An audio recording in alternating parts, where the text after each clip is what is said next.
Day after Christmas Day edition of PFTPM. 3 games that on paper didn't look like they would be that good, but we know how it works when it comes to professional football, when it's on TV or when it's only on streaming.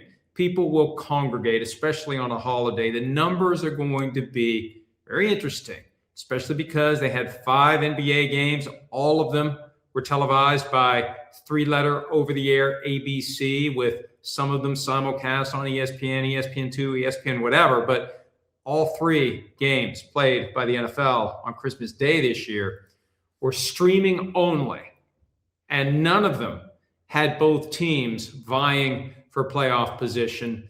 The first one had neither. And we're going to talk about each of the 3 games, plus one of the other big issues in the NFL. I do have to share one observation first. I have to tell on myself. This is one of the misadventures of preparing for Christmas dinner. And I'd gotten very cocky about the whole turkey cooking thing, or cooking turkey thing, whichever way you want to say it. We had inherited the task of preparing the turkeys for the major holidays, Thanksgiving, Christmas, Easter. We did it a couple of years ago. And I remember thinking at first, like, this is a big deal. Like, we're led to believe that cooking a turkey is some magical, mystical, time-consuming, get up at 5 a.m. type of a thing. And after we did it once, it's like, it's really not that difficult. The hardest part is like getting the turkey ready, which isn't all that hard. It's just kind of gross. The stuff you got to dig out of the crevices of the turkey, not pleasant. And I fall back to my high school job at Kentucky Fried Chicken to make it easier to manipulate the dead poultry. But one thing I learned the hard way on this Christmas, and it happened when the turkey was removed from the roaster and I began the process of carving it, and I was like hitting bone. And then when I cut into the meat, it's like, is this not cooked? And then I realized that the turkey had been cooked upside down. And the best part of it, it was better that way, because gravity gets involved. The juices flow down from the dark meat into the white meat. The white meat was incredible. So, pro tip, accidentally cook your turkey upside down. There's a chance it's going to turn out even better. The turnout at the games yesterday, better than I would have expected. Now, look, Northwest Stadium, whatever they call the worst venue currently in the NFL, where the Commanders are still going to play for another few years, you could see that there were plenty of empty seats, but still not as empty as I thought it would be for a completely meaningless game. In Minnesota, full house. Kansas City, I was impressed. Now, the weather cooperated, and also the possibility that Travis Kelce's last home game, that may have had something to do with it. But loud for a team that was 6-9 entering the game with a third-string quarterback. I was impressed with the showing in all 3 stadiums yesterday. And I have a feeling at the end of the day that the ratings, when they come out, will reflect that football is king, even when the football gods have offered up some unkingly games for us to consume. You know, I think it was a couple of years ago, Broncos-Rams had a game late in the season on Christmas, 3 years ago maybe. And both teams were done, and it still did extremely well on CBS in that late afternoon window. So I sense, I don't know that the 24.3 million streaming record from last year's Ravens-Texans game is in doubt. But remember, that new way they came up with to measure audiences pumps up all the numbers by about 10%, because it does a better job of capturing out-of-home viewing. Well, there's no day like Christmas and Thanksgiving to have out-of-home viewing, and remember how big the Thanksgiving numbers were. A couple of other general observations. I do agree with Charles Barkley's take that the NFL, and the quote was this, and I always have a hard time. I'm more prepared for these when I'm reviewing games than I am. Like with PFT Live, I just sit down and have a conversation, and there's some notes to guide us. But I actually make notes on these cards that I steal from NBC, but it's NBC business, so what the hell. He said, we used to have this day to ourselves, but Roger Goodell and them pigs at the NFL, they want to hog They want to hog every day of the week now. And, oh, got greedy. That's what it is. Them pigs at the NFL got greedy and want to hog every day of the week now. I have a hard time reading my own writing.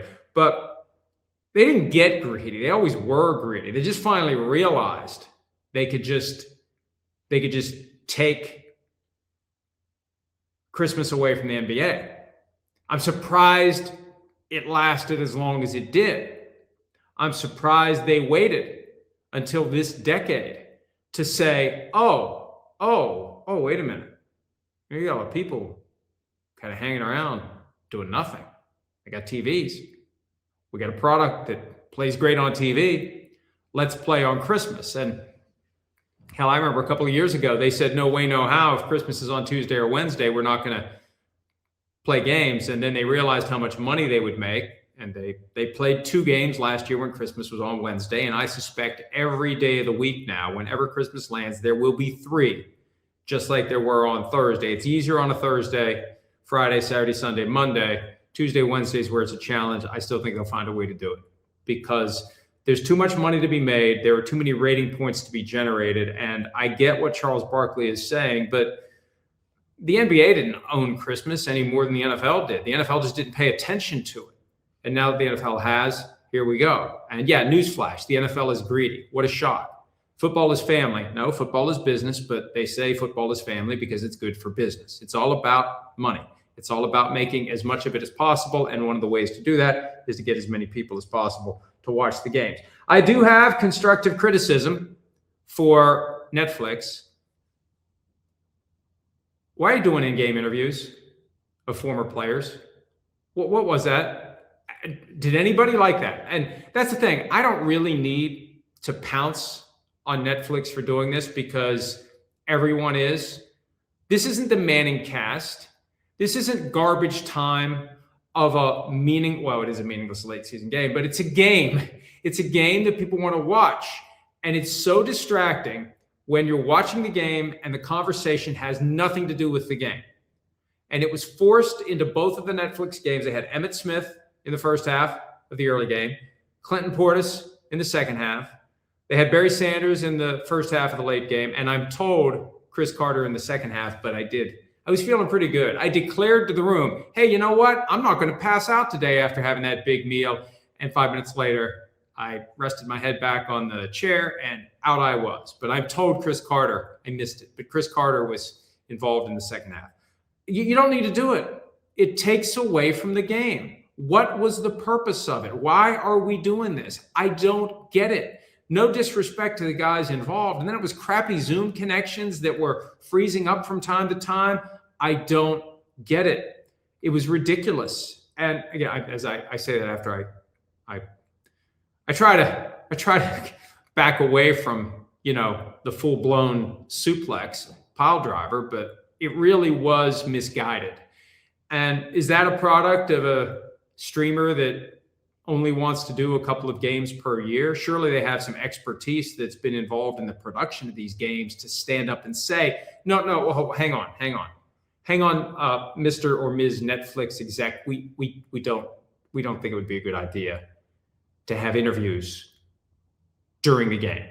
You want to do an alternate feed, and we'll do legends of the Cowboys and Commanders and Lions and Vikings. Fine. We still have to have a clean, traditional broadcast because you don't realize how much you rely on that narration, that real-time narration of what's happening until it's not there. Once it's gone, or once even worse, it's being replaced with something that's irrelevant. Well, it's relevant, but it's not relevant to what's happening. It's a major distraction. It takes away from the game. Netflix next year, don't do it. Anyone else out there, don't do it. Don't do it. Don't do it. And it's also, it felt kind of hokey and contrived, like somebody had the bright idea. Let's ask each one of these guys why football means so much to them. You know what? People who are watching the game don't care. I don't care how much football means to Clinton Portis, Barry Sanders, Emmitt Smith, or Chris Carter. I don't care how involved they are in football now. I care about watching the game that's going on right now. Okay, let me see if I have anything else. It really would it it really would help if I could read my damn handwriting. I mean, I wrote these things within the past 12 hours. Oh, what was the deal with the steaks?